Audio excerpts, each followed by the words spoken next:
Welcome back. Bulletin کا آغاز کرنے اس خبر کے ساتھ کہ ایم کیو ایم اور مسلم لیگ نون کے درمیان آئینی ترمیم پر معاہدہ ہو گیا۔ ایم کیو ایم اور نون لیگ میں آئین کے آرٹیکل 140 میں ترمیم پر اتفاق ہوا۔ نون لیگ کی جانب سے احسن اقبال اور ایم کیو ایم کی جانب سے مصطفیٰ کمال نے معاہدے پر دستخط کیے۔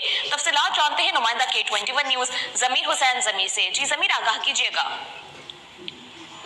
جی بالکل، مسلم لیگ نواز اور ایم کیو ایم کے درمیان جو ہے معاہدہ طے پا گیا ہے اور دونوں جماعتوں کے قائدین نے باقاعدہ طور پر معاہدے پر دستخط کر دیے ہیں اور دونوں جماعتوں کے قائدین نے معاہدے پر دستخط کے بعد باقاعدہ طور پر جو ہے وہ مشاورت بھی کی گئی ہے اور بلدیاتی نظام اور کراچی کے مسائل کا حل معاہدے کا حصہ ہے۔ چارٹر کے مطابق آئینی ترمیم ترقی ہوگی۔ معاہدہ 3 نکات پر جو ہے وہ مشتمل ہے۔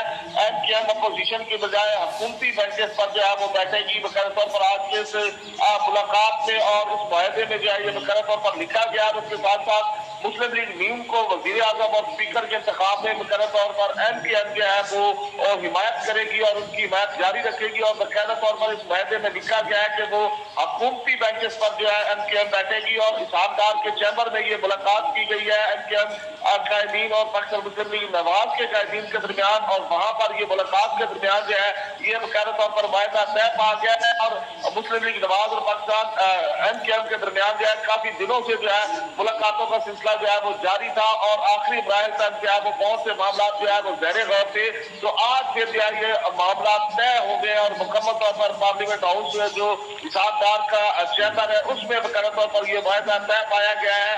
ایم کیو ایم کی طرف سے جو ہے مصطفیٰ کمال اور دیگر قائدین جو ہے وہ موجود تھے، جبکہ مسلم لیگ نواز کی طرف سے احسن اقبال اور دیگر قائدین جو ہے مسلم لیگ نواز کے وہ موجود تھے۔ 3 نکات پر مشتمل جو ہے معاہدہ طے پا گیا اور باقاعدہ طور پر دستخط جو ہے وہ کر دیے گئے ہیں۔ جی مسلم لیگ نون اور ایم کیو ایم کے درمیان آئینی ترمیم پر معاہدہ ہو گیا ہے۔ اسی حوالے سے ہم اپڈیٹ کرے تھے ہمارے نمائندے ضمیر حسین ضمیر، آپ کا بہت شکریہ۔